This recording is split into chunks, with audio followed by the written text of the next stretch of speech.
Rich have a tire to fit any need. Bud's Tire Pros, hassle-free, guaranteed. We're located on East Main Street, exactly 3 miles from the town square, 1 mile past Rutherford Boulevard. Visit us online at budstirepros.tn.com. All sports talk, weekdays at 5. WGNS, your good neighbor station.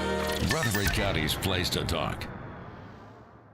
There is an underground civilization underneath of the North American continent. It's Coast to Coast AM overnight, every night on WGNS Murfreesboro.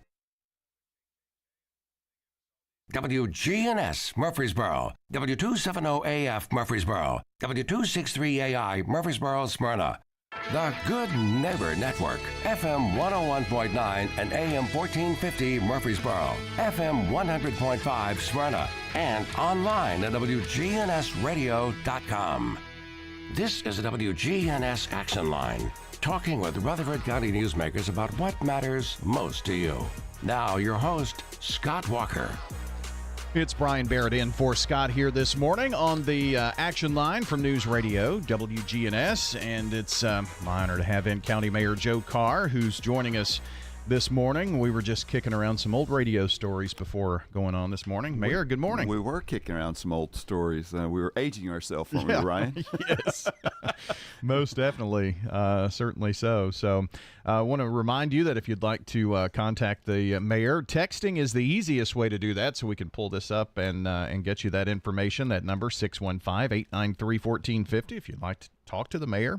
Got that open for you here this morning. We'll kind of open up those texts for right now. We'll get to those in a moment, and phone calls here in just a few. Boy, it's been a flurry of activity here in the county. And Mayor, I think we are coming up on your 1-year anniversary, I think, right? Boy, you know the calendar, Brian. That is scary. This was election time last year, or just post-election time? We were already through with the election. As a matter of fact, I will be 1 year. I reached my 1-year anniversary date, September 1st. So what is that?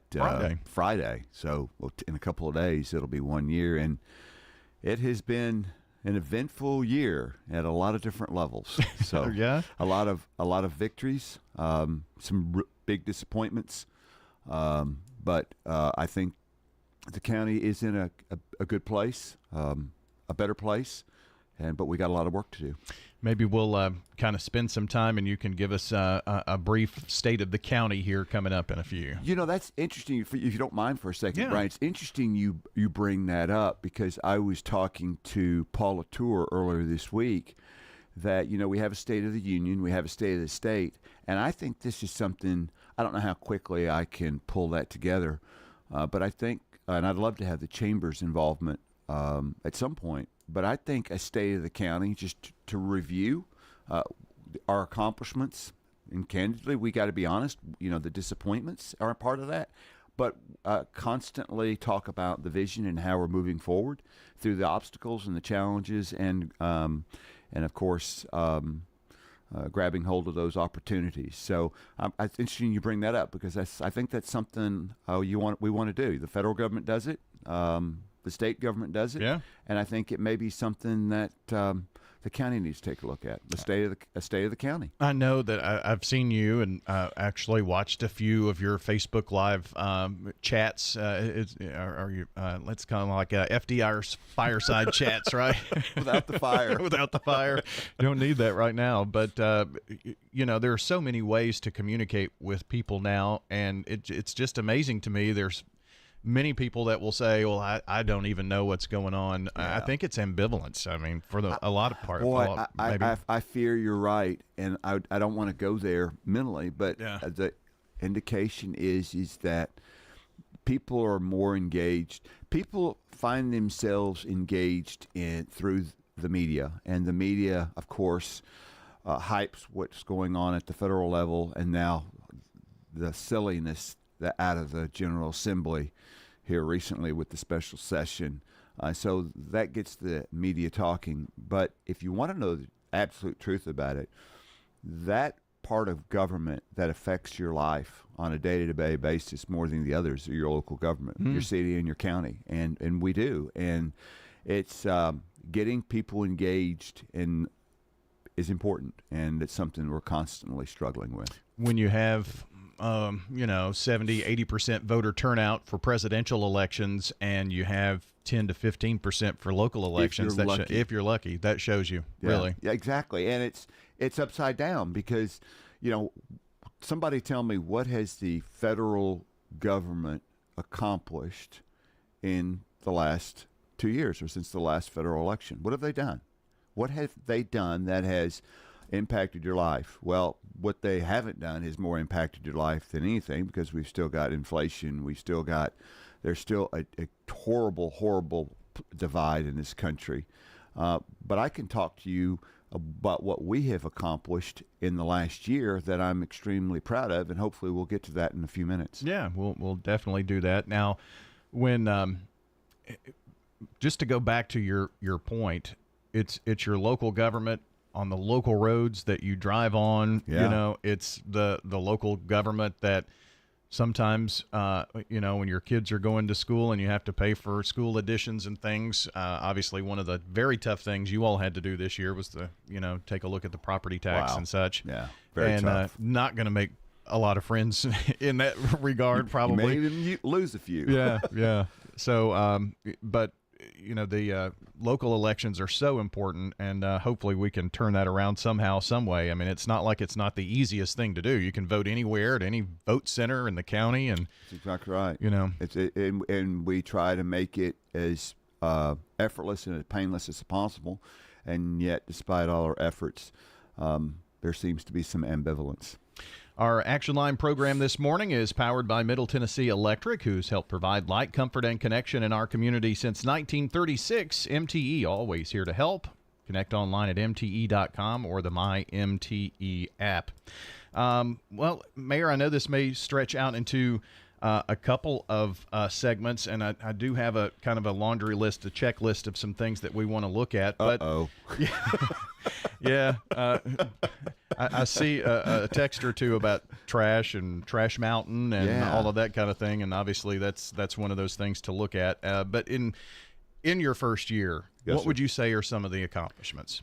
When I ran for mayor, there were three things that I wanted to do in this order. I wanted to start working with the leadership of this community on crafting a vision for this county about how we want to move forward.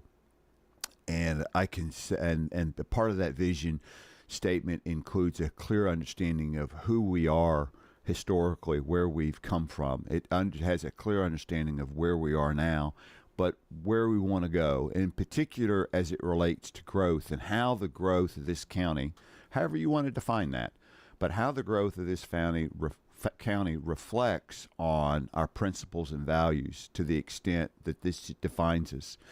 We have a tremendous number of people from all across the country moving to Tennessee, generally Rutherford County specifically. The Tennessee Comptroller has stated that Rutherford County is the fastest growing county in the state, the 43rd fastest growing county in the nation. Every year, or this is according to the Comptroller, every year Rutherford County brings in 9,000 to 10,000 new residents. That's huge. So our estimated population based on those numbers in April 2023 was 375,000 people. That's huge. That means next year it's going to be 385. The following year, 395. The next year, over 400. If we aren't already, we will soon be the fourth largest county by population in the state, surpassing Hamilton County, which is Chattanooga. So these are tremendous challenges, but they're also great opportunities because people want to move here. So with regard to vision, Brian, why are people moving here? Because we have really good schools. Dr. Sullivan and the school board have done a great job. Did you know that 28 out of the 51 schools are level 5? That's the highest that you can attain. They have done a phenomenal job. People are coming here because we have really, really good schools. And those others are, fours. Yes, generally. That's exactly right. And those are fours. And 3 is the average, which that means you're meeting expectations. So most of our schools, the vast majority of Rutherford County Public Schools, are exceeding expectations for students via the TCAP, which is a phenomenal statistic. And then, of course, you got people wanting to live here and raise their families here and go to church here and work here because of our principles and values, which is why the number one issue for this county and its leadership is making sure that we have a vision that continues to reflect who we are, where we've come from, and where we're going. So when we grow, it's the growth that we embrace that reflects who we are. So that was number one. And, of course, from that, you have, of course, Mount Trashmore, the transfer station, Republic Services bringing a lot of trash from outside the county here, and then you have the other things that we can talk about. Well, when you were running for county mayor, did you have like a 3-point plan, 5-point plan? If so, kind of maybe tell us what those were, and do you feel like you've made some gotten some headwinds, or are you sailing toward those solutions? So I'm a very, very competitive, goal-oriented person, and I probably too much so. I work long hours, but it's because I love this community, and so the number one goal was to have this plan, this vision, so that then everything comes out from underneath that. So, example, once we started through the Planning Commission and working with the Greater Nashville Regional Council on our growth plan for the next 10 to 15 to 20 years, which we're involved with the county commission in doing that. My apologies. That's okay. We're involved with the county commission in doing that. And we've appointed a steering committee, and we're working through Doug DeMasi, who's part of our planning and zoning director. So we're working through that, and that we're making really good progress. That will be concluded probably in middle of next year. We'll have that plan put together, but we're already starting to see some things come out of that plan, like a transfer station at County Farm. At Landfill Road out there at the county landfill, so that we, Rutherford County, can have an alternative to dealing with our trash and all the trash within Rutherford County when Middle Point landfill closes, because it's going to close most probably within the next 2 years, and Rutherford County needs a plan. So I'm very pleased within my first year, the county commission approved the funding for the construction of a transfer station that is Plan A for dealing with our trash, so that we don't have to accept trash outside the county anymore. So just kind of, help us understand. Transfer means that's where the garbage is collected and then transferred from there to somewhere else? Exactly. Okay. That's exactly what it implies. As a matter of fact, state law and TDEC rule specifically says that trash cannot be there more than 24 hours. And so literally the trash, example, I take my trash to a convenience center. Then the convenience center transports, because the convenience center, if you think about it, is a mini transfer station. Well, I take my trash to the convenience center in Las Casas, then a rollback truck comes by, picks up that big box and takes it to Middle Point landfill. So it's transferring that trash to its final destination. Well, we're going to have, in a sense, we're going to have two transfer stations. We still have the convenience centers. Those aren't going away. So if you want to take your trash to Las Casas or Walter Hill or Weekly Lane or whatever, Christiana, you'll still do that. Mm-hmm. But instead of that rollback truck picking up that trash and taking it to Middle Point, it'll pick it up and take it to our transfer station, where it's then loaded onto these large 53-foot trailers and then transported out of the county to some destination for permanent disposal. There's more cost with that, obviously, so that's part of the struggle to deal with, of how to pay for it. Is that true or no? Well, we thought that was true, but I'm a businessman, and I think there is a great opportunity for within the business model we've constructed, without going into details, that we believe that we can do this with providing minimal financial impact to Rutherford County residents. We have a business model that we're real excited about, that we don't believe the Rutherford County residents have to carry an unnecessary financial burden for doing this. Okay. Well, that is positive news. It's very good news.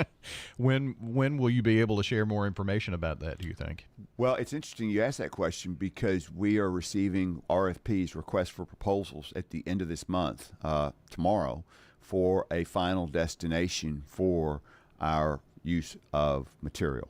So final destination. So we're going to be looking at those in the next couple of weeks. So we will probably be able to roll out more specifics within the next 30 days. And when you talk about final destination, that's when it leaves the transfer station and then where it goes? Yes, sir. Okay. That's correct. So we should know something fairly soon about that. Yes, sir. Okay. Yeah. Now, and so we still have to build a transfer station to accomplish this, and so we're going to very soon put out a request for proposal on the site work of the transfer station, which will probably take 6 to 9 months, and then the actual construction of the transfer station will probably take another 6 months. So we're looking at about a year to a year and a half before the transfer station is actually operational.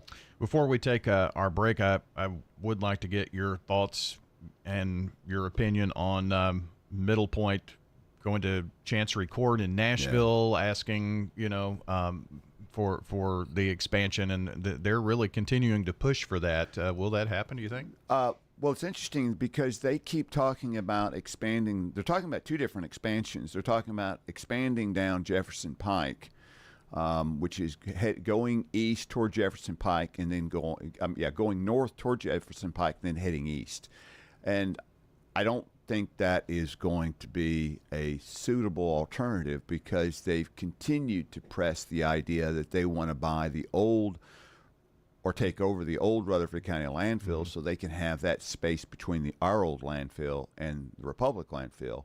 And if they do that, then that extends the life of the Republic Services landfill by over 30 years. So it'll be here for our children and our grandchildren to deal with if we move in that direction. I am adamantly opposed to doing that. I think other leaders here in the county and the city, and they've all come out in opposition to that too. Some have. It's been reported that there are some county commissioners that now want us to negotiate the sale of the V to Republic so that they can extend the life of that landfill. I have offered to talk to Republic Services on numerous occasions, both privately and publicly, that they can, quote, bring me a deal that I cannot refuse. But here's the non-starter for me. The non-starter is if we enter into another agreement with Republic, outside trash from outside the county cannot come into this county. Well, that's their business model, though, right? Well, then I think they would have to probably adjust their business model, wouldn't they? Mm-hmm. And so that's a non-starter because right now, 70% of the trash that comes into Middle Point landfill comes from outside the county. This county services 34 different counties and their trash at Middle Point. We are not the trash can for Rutherford County any longer. We're not going to do it. We're going to find other solutions, and I suggest the other 33 counties find other solutions. Got a few texts in already this morning. If you would like to have a question, or if you have a question or so for County Mayor Joe Carr, we'd love to hear from you this morning. You can text 615-893-1450. We're kind of recapping the first year and some things to look ahead to as well. Want to talk about we've already touched on the growth just a little bit, but working with other leaders from cities and towns in the community. Want to talk about that. Some of the cities are doing a census. How does that work with the county? Public safety buildings. There's a lot to cover here with County Mayor Joe Carr, but you can have your 2 cents heard right here on the program just by texting 615-893-1450. It's the Action Line from WGNS coming up on 8:30 this morning. Hi, this is Amanda from Animal City, and our hand-fed baby bird nursery is starting to fill up. If you are looking for your next sweet feathered companion, come in and see us. Find your next pre-loved, pre-spoiled pet here at Animal City. Be sure to check out our downstairs level. Here at Animal City, we would like to thank Murfreesboro for letting us be your family-owned and operated pet store for 33 years. Animal City is located at 919 Northwest Broad Street. Hi, this is Peter Demas. Join our family at Demas's Restaurant. So many people buy so many different things. You know, I go out to eat and I like eating steak. or my wife will end up getting our salmon. Our salmon is cut fresh, so she loves our salmon. It's one of those places that you can go, you can get pastas or chicken, the kids love it. Get what you want at Demas's Restaurant and not be limited just to 1 or 2 items. Join our family at Demas's Restaurant, 1115 Northwest Broad Street in Murfreesboro. Hi, I'm Larry Castelli, and I love living at Adams Place. I do exercise. I go 3 times a week. I go to stretch and balance, always conscious of your needs. It's not that someone is telling you what to do, it's they're looking out for you. It's a good workout. And what about the food? Oh, give me a break. There's so much food here. I would highly recommend Adams Place. We break in with traffic, news, and weather bulletins anytime. Good Neighbor Talk is your 24/7 connection. WGNS, AM, FM, and online. We'll see mostly sunny skies here this afternoon with a high in the upper 80s. Northeast winds of 5 to 15 miles per hour and at times gusting as high as 20. I'm meteorologist Jennifer Wojcicki on News Radio WGNS. Currently, it's 62. Good morning. Still running a little bit slower than normal through the Jolton area from the earlier crash on 24 eastbound at Whites Creek Pike. Still heavy traffic right now, 24 through the Hickory Hollow area. All that traffic still trying to get in from Murfreesboro, Rutherford County towards Davidson. It's crowded now in the Hermitage area as we stare at it live on 40 westbound out here around Central Pike. Nash Painting is #1 in Middle Tennessee, residential and commercial painters. Check them out online today at nashpainting.com. I'm Commander Chuck with your on-time traffic. The Action Line on FM 101.9 and AM 1450 Murfreesboro, FM 100.5 Smyrna, and streaming at WGNSradio.com. It's Brian Barrett here on the Action Line, filling in County Mayor Joe Carr. He's here once a month and is always gracious with his time, and we really appreciate you. For good or for ill, right, Brian? Well, I think this offers an opportunity to connect with a portion of our community. I mean, Mayor McFarland is on. We're trying to do more in the north end of Rutherford County as well, just as we're growing. We want to be a place where people can get information and talk directly to their elected leaders, and you all do a good job of communicating. That's on that point, if we can, that is because off air or earlier when I got here, we were talking about the role of radio and the effectiveness it has in communicating information, especially to the local community. And I do enjoy these, but more than enjoying them, I think they're absolutely critical in getting out there and having that engagement with the community. And so I enjoy, appreciate, and value the interaction. Someone texted in that were you planning to have Facebook Live with Mayor McFarland, and what happened with that? We were. Thank you. Yeah, I got a couple of texts on that. We were initially planning on that, and we had to. I had to cancel and reschedule that. And what we will do is Mayor McFarland and I, and I contacted Mayor McFarland, and I have a splendid working relationship with all 4 of the city mayors and their managers. It's a good working relationship. We don't always agree, but we agree so much more than on things we disagree on.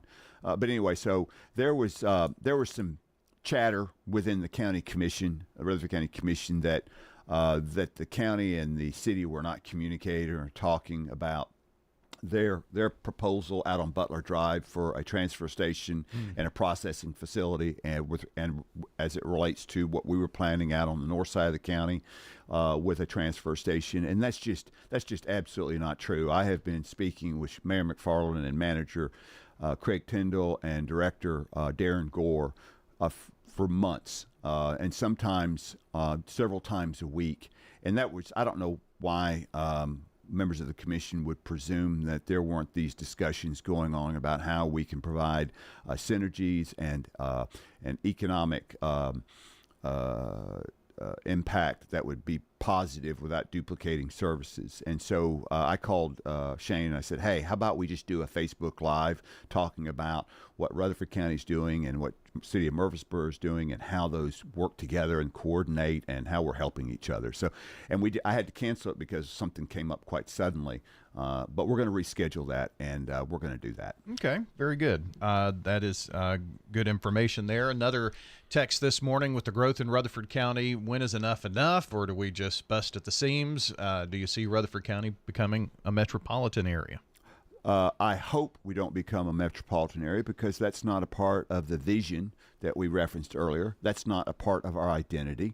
And I'm going to, with everything in me, try to keep us from moving in that direction. With regard to the growth that's busting at the seams, the growth is busting at the seams because the growth does not pay for itself. And so the seam is the infrastructure that can't support the growth.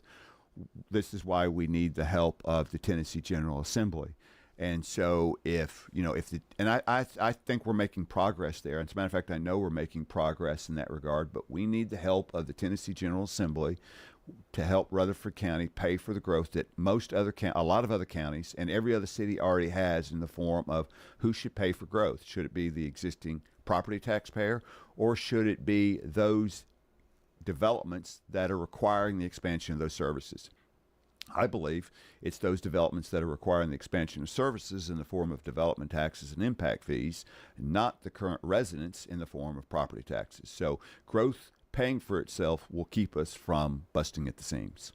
I want to ask more in that regard. Sure. If you have text 615-893-1450 for County Mayor Joe Carr here with us this morning. In your first year, the property tax rate goes up a bit, but that's what you're kind of talking about. Yeah. You have to build schools, and the school budget is what, about 80% of the overall budget, right? 75 to 80%, yes, sir. So if that's the only way you have to raise funds and you have to build schools, all of that is coming from the growth, but the General Assembly really kind of only allows a few certain areas for a county to raise money to pay for that, right? Am I close? 2 areas, not several, just two. Just two? Just two. We have property taxes and we have the adequate facilities tax, and we have no control over the adequate facilities tax. That is set by the Tennessee General Assembly. Now, what is that? The adequate facilities tax is a tax that allows, half of it goes toward school capital projects and the other half goes toward school debt service. So, but all of it goes towards schools, and school debt service is like the building of a new school, right? Mm-hmm. It would be like for Riverdale, Oakland, and Smyrna, that $156 million bond. Those are what's called capital projects, and then debt service. And then their capital projects would be like, let's say that a Siegel needed a new roof that cost $1 million, or Rockvale needed portables for $100,000. Those are capital projects, but those are the only things that you can use the adequate facilities tax for. It doesn't assist in the operation of the school. And to give you an example, when I referenced earlier that 9,000 to 10,000 new residents move into Rutherford County every year, that translates into about 1,200 to 1,500 new students every year. That's every year. That's the size of an school. elementary middle school. Yeah, that's the size of a middle school. And so every year we're bringing 1,200 to 1,500 new students. The cost to educate those students, not counting the debt service and the capital projects, is $9,700 per student. Well, we only get $2,400 in adequate facilities tax per house if you go by the average size of the home. So that leaves a $7,500 deficit. Now, we do get money from TISA, but the TISA formula doesn't come near to making up that $7,500, nor does it assist us completely in the capital project. So we have dug ourselves a hole for years and years and years, and that is illustrated in last year's budget. We had a $64 million deficit. That's a record deficit from Rutherford County. The previous year's deficit was also a record, and that was $31 million. So we more than doubled the county's budgeted deficit from 2021 to 22 to 22-23 by more than $33 million. And so it was time to pay the credit card. And unfortunately, I'm a conservative. I hate raising taxes, especially property taxes, especially for those things where the property tax owner doesn't realize any significant benefit. But what I hate being even more is physically irresponsible. So I was given a tough decision, and I made a tough choice. With that, obviously, there have to be more ways. Otherwise, it's going to become unaffordable to live here, isn't it? Well, it's already unaffordable. Let me give you an example. My 24-year-old son trying to find a house. Yeah, so. Well, let me give you an example. I know the home builders and the realtors like to scream and holler about, we can't have impact fees and development taxes because it hurts affordable housing. Well, the fact of the matter is from January 1, 2021 through January 1, 2023, in that 2-year period, the average price of a home went from $300,000 to over $450,000. So in a 2-year period, without any change in development taxes or impact fees, the home builders and the realtors, the price of a home went up $150,000. That's the average price of a home. And so, the fact of the matter is we have redefined what's affordable, but at the end of the day, the property taxpayers of this county being driven away from their own homes because we're having to raise property taxes to subsidize the new development. That can't continue. That increase, what drives a jump like that? Obviously, this is a destination. It's the 43rd fastest growing county. I mean, those things factor. That's the big thing. Okay. That's the biggest thing because you didn't see a commensurate jump because everybody says, well, we had supply chain issues, we had work shortages, we had all the COVID stuff. All the COVID stuff, and everybody likes to blame everything on COVID. You can't blame everything on COVID. I'm sorry, we gotta jump off the blame COVID for everything train. The fact of the matter is surrounding counties of Rutherford County, like Marshall and Bedford and Cannon, and those counties, Coffee, Warren, they didn't experience that hyperbolic growth of 50% in housing in 2 years. Rutherford County did, but they didn't. So if it was supply chain issues and COVID, you would have seen the same problems there, but they didn't. The fact of the matter is land is pretty cheap. There aren't development taxes and impact fees to pay for infrastructure, and we're busting at the seams, as that caller adequately said, because the growth is not paying for itself. And so we got to get the growth to pay for itself. That's all. It's not complicated, and it's a very conservative principle. You shouldn't have to pay for growth for which you get no benefit for. You shouldn't have to do that. But yet right now that's our only model. Well, I would just say heads up, Cannon County, Bedford County, Coffee County, it's coming. Yeah, and they're coming from Rutherford because of the affordable housing issue. They're going where they can afford a home, and you can afford a home. And Cannon, Coffee, Marshall, Bedford, those other areas. That's exactly right. So we're seeing a flight of working families to those areas, and they're going to commute if they work in Rutherford or Davidson County. County Mayor Joe Carr is our guest this morning. Text, go ahead and get those in. We're coming up toward the last 15 minutes or so of the program. Someone did text in, what happened to the Kittrell Fire Department? That was the only one. But I guess maybe they're talking about the old volunteer fire department building at Kittrell. Yeah, do you want to talk about that now real quick? Well, someone their question was what happened to Well, the I'm Kittrell. not sure what they mean by what happened. Either. We built a public safety building out there, so that's going to be staffed by a full-time fire department this week. As a matter of fact, we're opening up that and going operational. Yes, sir. This week and next week, it'll be operational by Labor Day. Absolutely. Got the one at Rockvale open. That's nice. Yeah.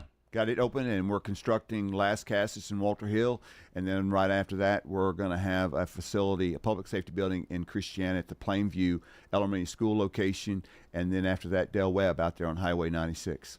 Now, the one in Las Casas is where the old Las Casas School was, isn't it? Or yeah, sort of. Right there, and we're right in front of the current volunteer fire department. So, yes, that's right there. Everyone was concerned about the rock wall. Fine. Yeah, well, we've taken it, we've disassembled it, and we've stored it away so we can put it back up. Okay. Absolutely. Very good. Yeah, I know a big deal. It sure was. That's a big deal. It's a historical landmark, so we want to preserve those things. In Walter Hill, is that near the elementary school? It's north of the elementary school on the left. So if you go north 231 past the intersection, it's north of there on the left. Okay, very good. And those are definitely going to help this area. And Absolutely. I know, just to, we've talked about growth. If you've got, fire, ambulance, sheriff's department in those communities, the response time's obviously going to get better. And the response time matters to residents because your fire ISO rating will show a decrease in your homeowner's insurance. So if we can get an ISO down to 5, 4, or 3, then you will see a reflection in that in your homeowner's insurance. So, Mayor, I do want to ask you this question here as we go back to kind of where we started with your first year. Friday is kind of the first day a year ago. Anniversary day, yeah. Anniversary. So we'll have a cupcake. I'll eat a cupcake. With that being said, you kind of approached this county mayor position differently in the fact that how you were part of the county commission, and you kind of broke a cycle, not really a cycle. You changed what was going on there, or wanted. There was a tradition there. Tradition, that's the word. If you're talking about the county mayor chairing the county commission, it was my belief that the county, the state, and the federal government are all modeled in some way or another after our Constitution, where there are 3 branches of government. There's 3 branches at the federal level, there's 3 at the state, and there are 3 at the local level. And the 3 branches are executive, legislative, and judicial. And so we have that here. And I think it's important those checks and balances exist, and they exist better if there's a separation there. And I think that separation kind of got muddled in my mind, especially with a county that's 375,000 people, that has an $850 million budget, over 1,600 employees. That doesn't count teachers. You count teachers, we're at between 7,500 and 8,000 employees. And so this is a big business running this county, and it's important. And so there are constitutional checks and balances in my mind that are extremely important. And I just believe that when the county mayor, as the executive branch, presides over the legislative branch, that kind of muddied the line a little bit. Now, I understood the reason for it, sure, and I didn't have a problem with it historically. But what I wanted to do was I wanted to make sure that as a new mayor, that the county commission knew that I understood their role, valued their role, but their role isn't to report to the mayor, and my role isn't to report to them. The county commission is not my boss, and I'm certainly not the boss of the county commission. We're 2 separate branches of government, and then you got the third along with which is the General Sessions Court. And I think we need that integrity is best maintained going forward if I don't preside as chair of the county commission. I think it was a good idea. We've had some challenges, to put it mildly, this first year, but we will continue to work through those. I want to come right back to that, but someone just texted him what's being built in front of the old Lascassas School, and that's obviously that public safety building. That's correct. So let's talk about the relationship with the county commission, because at times it's even with that was one of the first things that you wanted to do, and there was some contention there. It seemed like. Where do you think your relationship is with the commission? It's difficult. Okay. For me personally, it's difficult. I have, and quite honestly, I don't understand it, to be quite honest with you. And I've spent a year allowing, just to be candid, allowing some commissioners to vent their frustration at me, attacking me personally. And I want to stay focused on the goal, and I will stay focused on the goal and our accomplishments being the fact that we're going to solve, and we're a long way down the road about solving the problem of being the trash can for Middle Tennessee. That's going to stop. We are on the cusp of putting together a plan for a regional forensic center up on Weekly Lane, which is huge benefit to the health and welfare of this county. we're talking about expanding recovery court, which is a really big deal because there's probably not too many greater return on investments than when you can pull somebody out of incarceration and instead put them in some type of recovery and make them a productive, useful citizen, so that we're not paying for incarceration and we're restoring lives and we're saving money. Or the fact that Dr. Sullivan and the school board have just done an outstanding job, we'll continue to raise the bar with the educational standards in our community. So we have a lot that we've accomplished in 1 year, but there's a lot more to do. And I just can't allow myself to get dragged into the petty politics of egos and personalities that detract from what we're trying to do. For the most part, my relationship with the individual county commissioners is excellent, like it is with the city mayors and the city managers.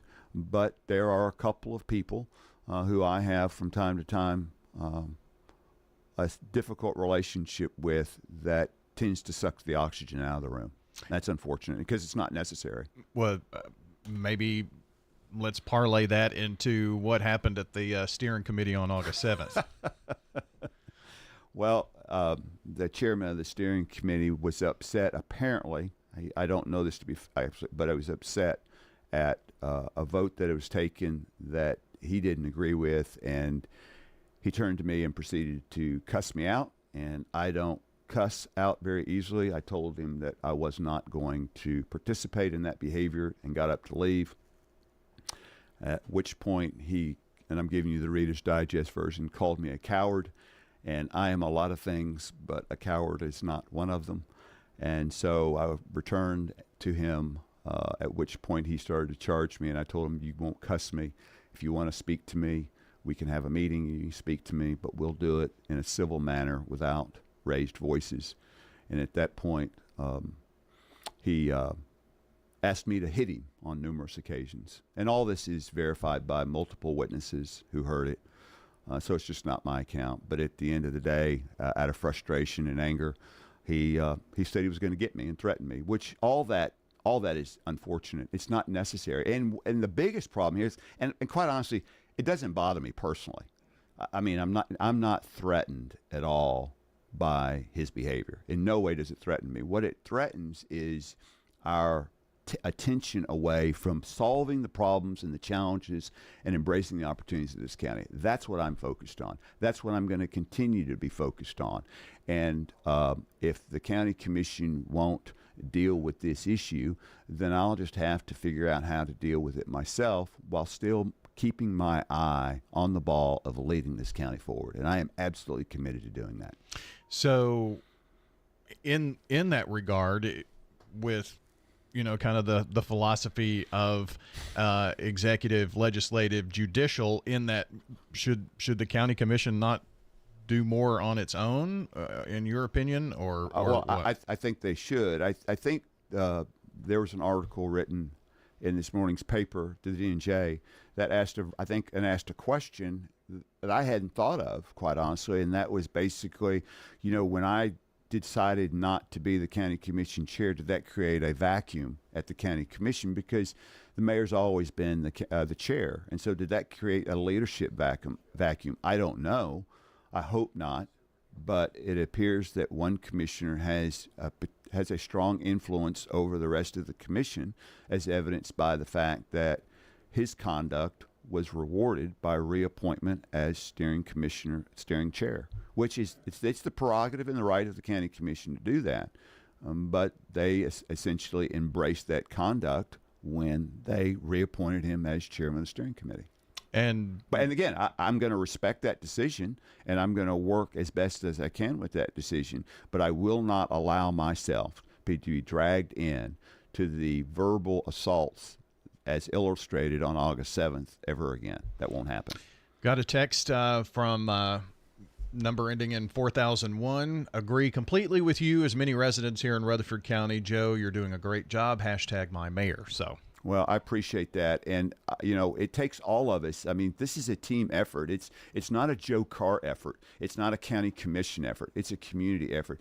There's a reason why we're the fastest growing county in the state. It's because people want to live here. That is an incredible opportunity. And when we talk about the stuff that we're talking about right now, Brian, it's frustrating to me because it distracts us from the opportunity and the obligation that we have. And that is what's frustrating for me. And I'm not going to let it happen. I'm just not going to let that happen. So it's unfortunate we're talking about this. But the relationship between the county mayor and the county commission is very, very important because we just don't need to cooperate. We need to get along.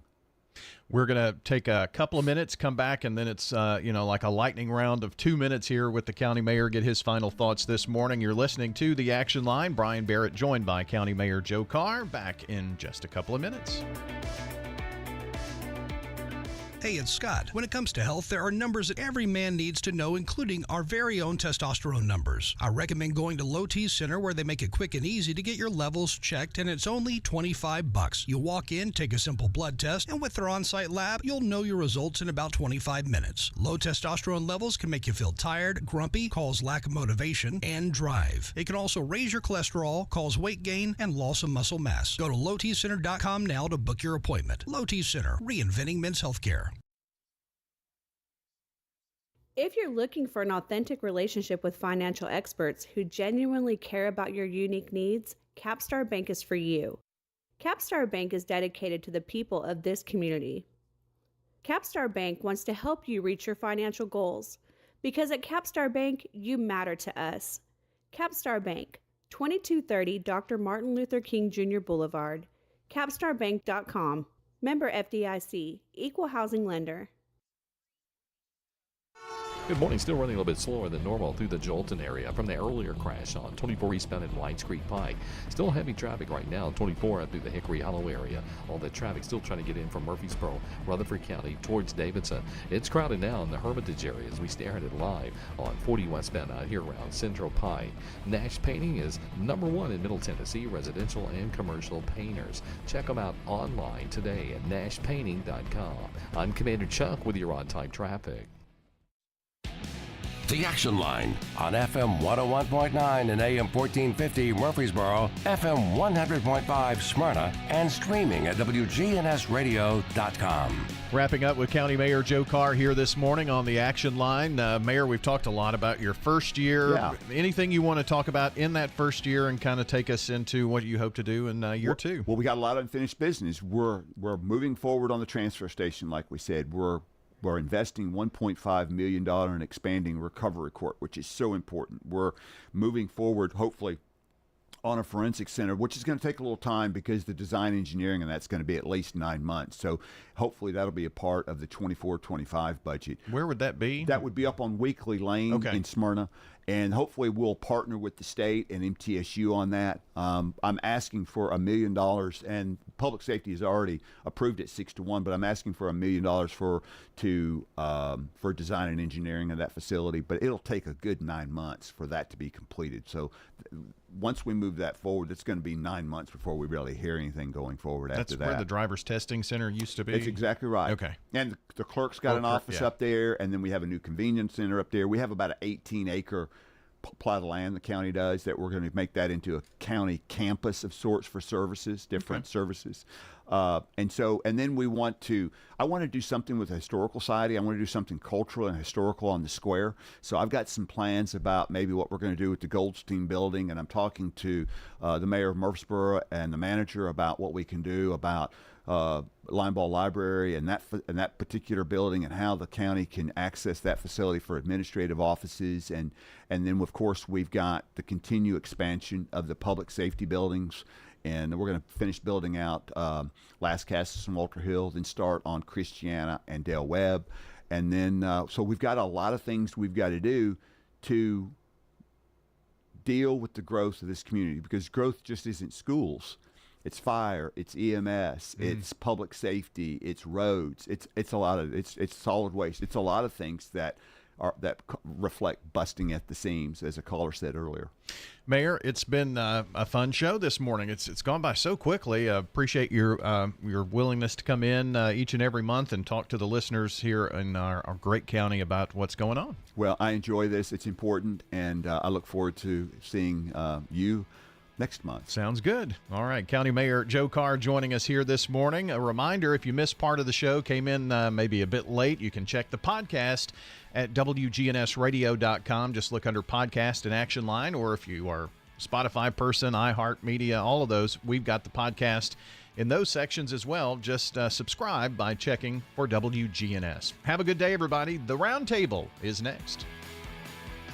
Portions of our programming have been pre-recorded. The Good Neighbor Network, WGNS, Murfreesboro's